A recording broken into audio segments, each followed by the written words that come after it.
ഇന്ന് തുടയ്ക്കലും അടിച്ചുവാരലൊക്കെ കഴിഞ്ഞ് പെട്ടെന്ന് തന്നെ നമുക്ക് താഴേക്ക് പോകണം കേട്ടോ. കാരണം ഇന്ന് അച്ഛൻ്റെ പെങ്ങൾ വരുന്നുണ്ട്. ആൾ ഇന്നലെ വൈകുന്നേരം എത്തി. അപ്പം അച്ഛൻ്റെ പെങ്ങളെ കാണാൻ വല്യച്ഛനും വല്യമ്മയും ഒക്കെ വരുന്നുണ്ട്. അപ്പോൾ ചെറിയൊരു ഗെറ്റ് ടുഗദർ പോലെ വീട്ടിലൊരു ചെറിയൊരു ഫംഗ്ഷൻ ഉണ്ട്. അപ്പോൾ ഇതാണ് നമ്മുടെ അമ്മായി, വയനാടൻ അമ്മായി തങ്കമ്മു. അപ്പോൾ ആൾ നല്ല കുക്കിംഗ് ആണ്.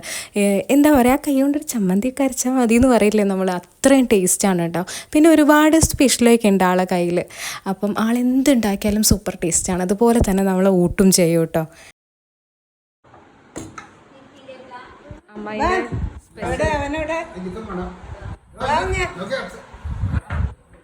എനിക്ക് തോന്നുന്നു ഒരു കൂട്ടുകുടുംബം ആകുമ്പം ഇങ്ങനെ ഒരു അമ്മായി ഉണ്ടാവുന്നത് നല്ലതാണെന്ന് തോന്നിയിട്ടുണ്ട് കേട്ടോ. പിന്നെ എന്താ, ആൾ ഫുഡ് ഉണ്ടാക്കുമ്പോഴൊക്കെ നമുക്ക് ഒരുപാട് ടിപ്സൊക്കെ പറഞ്ഞു വരും. ഇത്തവണ ഞങ്ങൾക്ക് കൊണ്ടുവന്ന സ്പെഷ്യൽ ഒരു അടമാങ്ങ എന്ന് പറഞ്ഞ സ്പെഷ്യലാട്ടോ. അത് ഞാൻ വഴിയെ കാണിക്കാം.